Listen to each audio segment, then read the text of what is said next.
Humans are fascinated by gore and violence, but even more so the mysterious and unsolved. This interest in disturbing and unpleasant subjects is called morbid curiosity, and it has gripped hundreds of people throughout the ages. I am one of those people. My name is Hallie, and this is the Morbid Curiosity Podcast.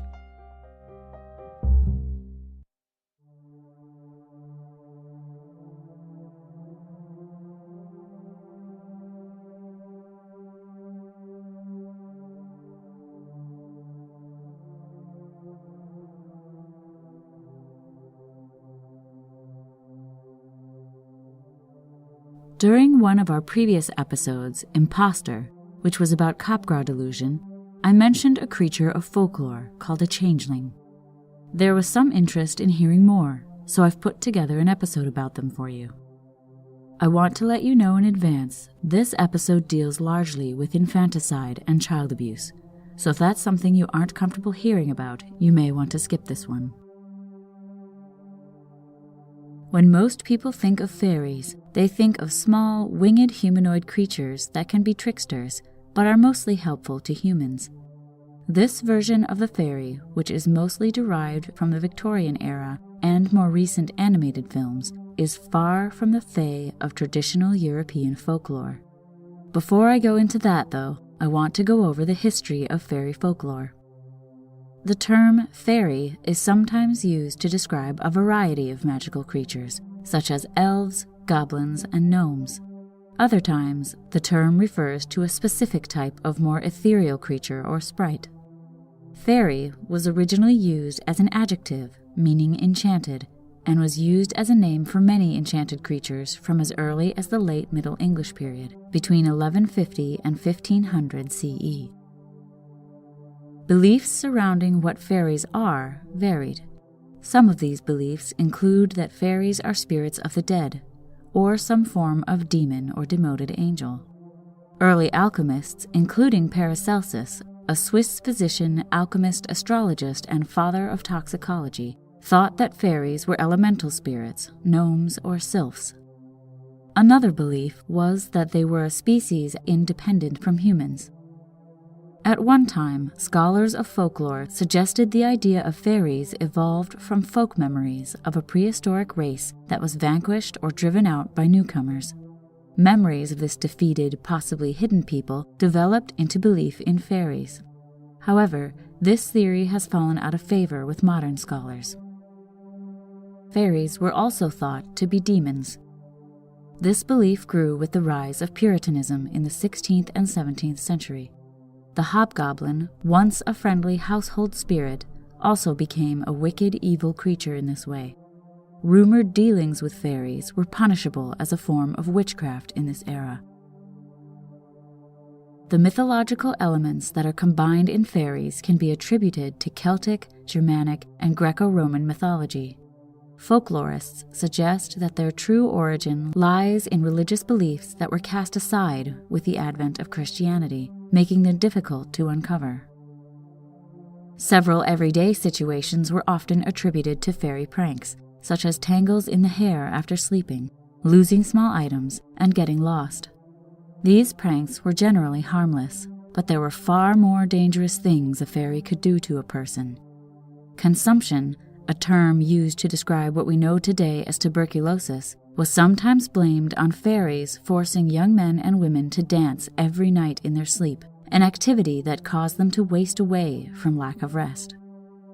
Any form of sudden death might stem from a fairy kidnapping, the apparent corpse being a wooden stand-in with the exact appearance of the kidnapped person. There's a considerable amount of lore surrounding entities that are left in place of kidnapped people. These entities are known as changelings. Fairies were not the only beings accused of swapping creatures for children. Trolls, witches, and demons or devils also appear in world folklore as responsible for stealing children and replacing them with either their own young or other supernatural creatures. There were just as many variations on why the person was stolen as there were creatures that could steal them. A human child might be taken to act as a servant, or because the creature wanted the love of a human child, or perhaps it was acting out of malice towards the parents. Fairies were thought to most often exchange human children for their own fairy children, but in some cases, a very elderly fairy would be exchanged in the place of a human baby. That way, the old fairy could live in comfort, being coddled by its new human parents. Trolls were thought to believe that it was more respectable to be raised by humans, and by exchanging their own children with human children, they were attempting to give their own children a human upbringing. Trolls were thought to take only unbaptized children. Once a child was baptized and therefore part of the church, the trolls could not take them. Still, other folklore says that human milk was necessary for fairy children to survive. In these cases, either the fairy child was placed with the human mother to be suckled, or the human mother was taken back to the fairy world to breastfeed fairy children. Some stories tell of changelings who forget they aren't human and proceed to live an entirely human life. On the other side of this, changelings that never forget their identity return to their fairy family, possibly leaving the human family without warning. The human child that was taken by the fairies, however, often stayed with them forever. Children were the only targets of fairies. Beautiful people and women in transitional states, such as new brides and new mothers, were often thought to draw the attention of fairies and were in danger of being abducted and replaced by them. Much of the folklore surrounding changelings describes how to prevent the fairies from kidnapping and replacing children. Simple charms, such as an upside-down coat or iron items like scissors left near where the child slept, were thought to ward them off. Another method including holding a constant watch over the child. If the child was believed to have been kidnapped by fairies, several methods were used in Europe to identify a changeling and to replace it with the real child. One of the more popular methods was confusing the changeling by cooking or brewing inside an eggshell. This nonsense forced the changeling to speak, revealing its true age. Other less harmless methods included trying to burn the changeling in the oven or beating it. Along the Anglo-Scottish border, it was believed that elves or fairies lived in elf hills, and that from there they could spirit away children and adults, taking them back to their own world, Elfheim. In this area, it was thought that a male adult elf usually replaced the baby. The human child was treated well by the elves and grew up to be one of them, whereas the changeling baby was discontented and wearisome. Many herbs, salves, and seeds could be used to discover the fairy folk and ward off their designs. In Scandinavian folklore, most beings are said to be afraid of iron. Therefore, Scandinavian parents often placed an iron item, such as a knife, on top of an unbaptized infant's cradle. If the child was taken and replaced despite such measures, it was believed that the parents could force the fairies to return their child by treating the changeling with cruelty, using methods such as whipping or placing it in a heated oven. In Welsh tales, a changeling child only initially resembled the human child it replaced. It gradually grew uglier in appearance and its behavior more ill-tempered, being given to screaming and biting. It could also be identified by its more than childlike cunning. The method of cooking a family meal in an eggshell was often used to identify a changeling, as the changeling child would see this and exclaim, "I have seen the acorn before the oak, but I never saw the likes of this," and vanish, replaced by the original human child as soon as it revealed itself. Alternatively, or even sometimes following this identification, it was thought that mistreating the child by placing it in the oven, by holding it in a shovel over a hot fire, or by bathing it in a solution of foxglove would dispel the child. In many countries, infants were only safe from supernatural attack after some sort of purification or blessing ritual. The Christian ritual of baptism probably originated in such rites. The mothers were also seen as unclean and in peril until cleansed in some way. Changeling-like beings were not limited to Europe. The Igbo people of Nigeria had a term, obwanje, meaning a child who comes and goes. When a woman had numerous children that were either stillborn or died early in infancy, The traditional belief was that it was a malicious spirit being reincarnated over and over again to torment the afflicted mother. One of the most commonly prescribed methods for getting rid of an obwanja was to find the object that tied the evil spirit to the mortal world and destroy it. Many scholars now believe that obwanja stories were attempting to explain children with sickle cell anemia, which is endemic to West Africa and afflicts around 1/4 of the population. Even today, especially in areas of Africa lacking medical resources, infant death is common for children born with severe sickle cell anemia. Aswangs, a kind of ghoul from Filipino folklore, are sometimes said to leave behind duplicates of their victims that are made of plant matter. Like some of the European fairy folklore, these duplicates quickly sicken and die.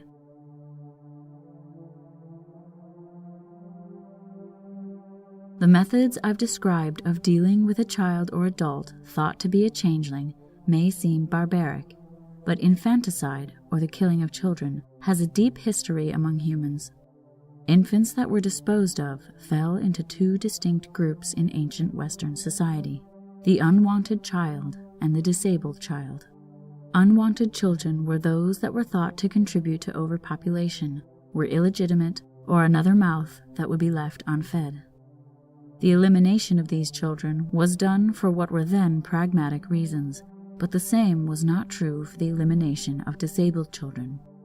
Even today, the birth of a child with anomalies causes feelings of superstition and guilt, which originate in a more primitive time. In the Greco-Roman era, infanticide was well established, both as a method of population control and eugenics, a process in which only the genetically strong and beautiful are allowed to live and breed. With the advent of the Christian era, however, penalties were instituted for infanticide, but it is not known how well these laws were enforced. During the Dark Ages, a time when cities declined and a scattered, more agrarian society developed, the dependency on healthy children to help tend farms brought instances of infanticide back up. Pagan beliefs also resurfaced, and the idea of the disabled child as a changeling became well established.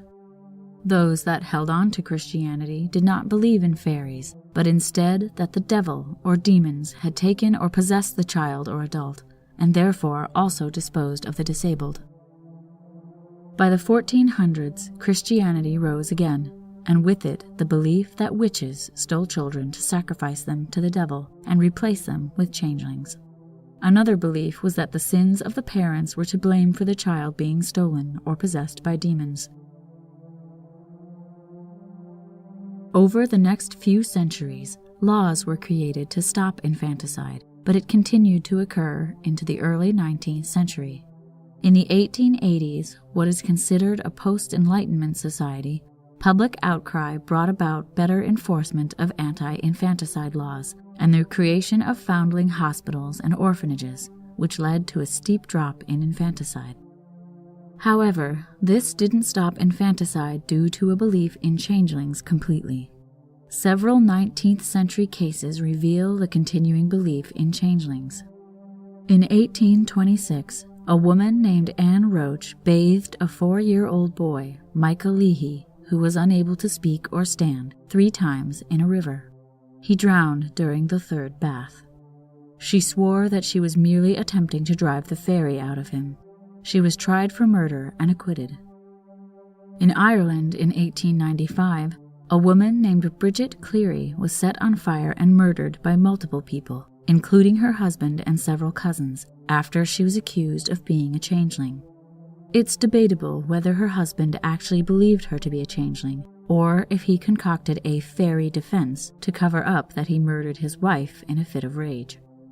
The killers were convicted of manslaughter rather than murder, as they claimed to be convinced they had killed a changeling, not Bridget Cleary. Modern psychology explains the severe nature of the violent behavior towards changelings. When a child is born with a deformity, or a person develops a physical or mental disability, many parents and family members react to the shock they feel with behavior akin to a defense mechanism. They cope with feelings of frustration, guilt, and inadequacy by rationalizing and projecting blame on occurrences during pregnancy that were out of their control, faults in their way of life, or more modernly, mistakes made by doctors. They develop anger and aggression toward whatever entity they place the blame on. They believe that the child is not human, that it is some sort of monstrosity, and therefore punishable with violence and death. Today, scientists and psychologists believe the idea of the changeling, or substitute child, is a mythological explanation for what we now know to be congenital intellectual disabilities.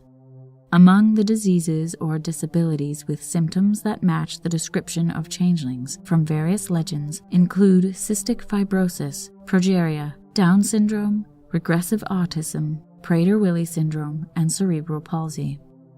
In particular, children with autism were likely to be labeled as changelings or elf children due to their sometimes inexplicable behavior. This label has found a place in autistic culture, with some autistic adults coming to identify with changelings due to their feelings of being in a world where they do not belong, or feelings of not being the same species as other people around them.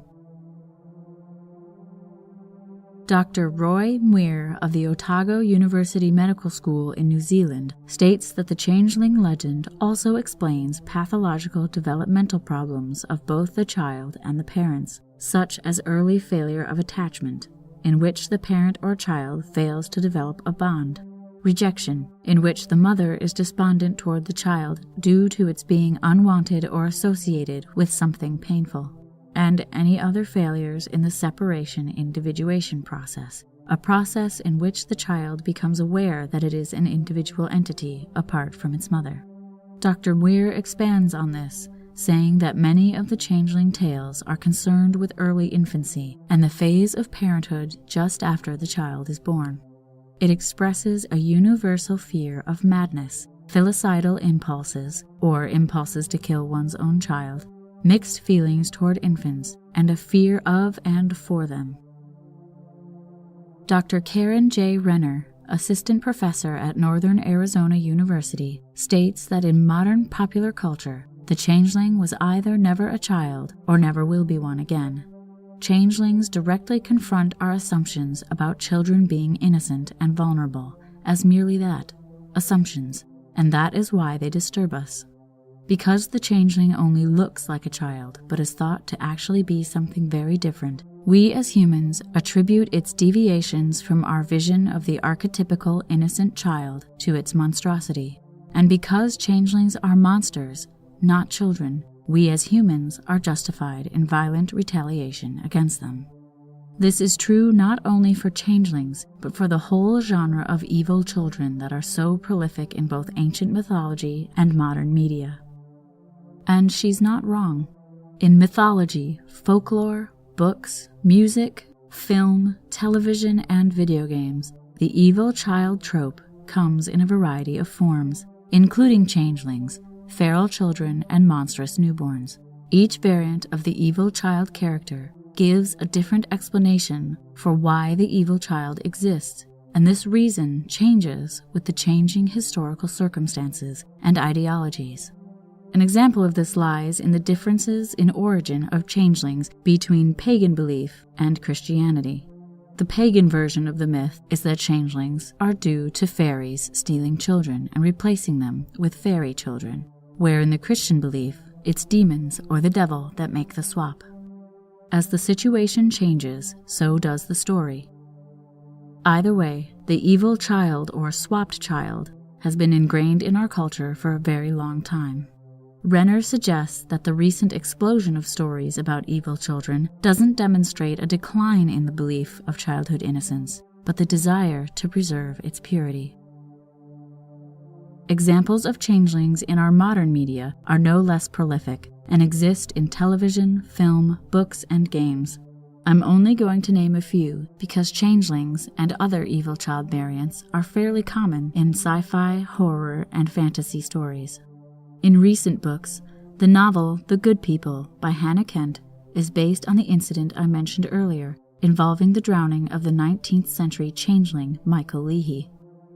Keith Donahue's novel, The Stolen Child, features a group of changelings that live in a forest in western Pennsylvania.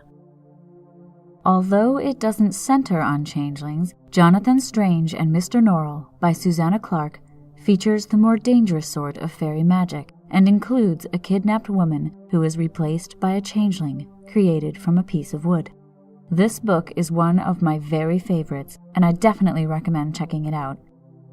If you prefer nonfiction, check out David F. Lancey's book, The Anthropology of Childhood, Cherubs, Chattel, Changelings, or the chapter on changelings in Karen Renner's book, Evil Children in the Popular Imagination. On the big screen, there is the 2008 Clint Eastwood film, The Changeling, in which Angelina Jolie portrays a mother whose son goes missing, and another boy, found by the police, claims to be her son, but isn't. A folklore episode of the MCP wouldn't be complete without mentioning that the creature of the episode appears on Supernatural, so here we go. Changelings, or a version of changelings, appear in several episodes of Supernatural. In this series, changelings are commanded by the mother changeling to kidnap and replace children. The creatures then feed on the mothers of the children, draining their vitality until they die. The true identity of the changelings, a grayish creature with hollow eyes and a circular mouth with many teeth, are only revealed in mirrors and can only be killed by fire. Gotta love Supernatural. And to get a little more geek into this episode, changelings have appeared in many sci-fi and fantasy games, both video games and tabletop games.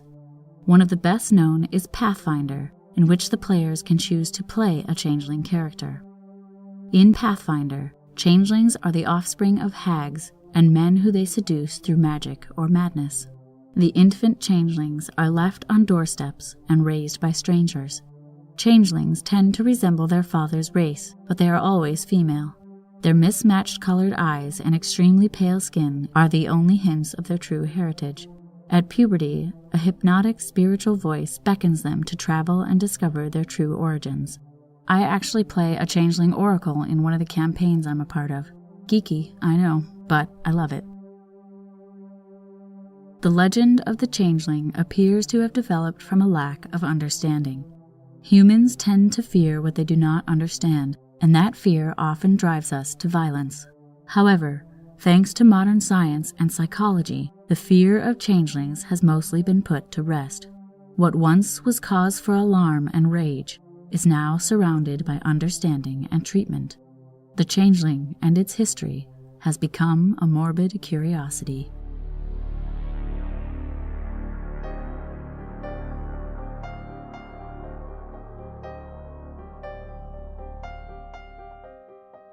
The Morbid Curiosity podcast was produced by H. Lloyd. If you'd like to get in touch or suggest a morbid topic for me to talk about, you can tweet the show at Morbid Podcast or find us on Facebook and Instagram at Morbid Curiosity Podcast. If you like the show, please share us on social media and give us a rating on iTunes. Your shares and ratings help us grow our creepy community. Speaking of our creepy community, the MCP is part of the Belfry Podcast Network. Check out the other shows on the Belfry Network at www.thebelfry.rip. If you'd like to support the MCP, you can go to our website at www.morbidcuriositypodcast.com. There you'll find a donation button, links to all our social media, and other ways to contact us. Your donations help us purchase research materials, like books and articles, and generally help keep the podcast going. We really do appreciate your support. My name is Hallie, and until next time, thank you for listening.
Its history has become a morbid curiosity.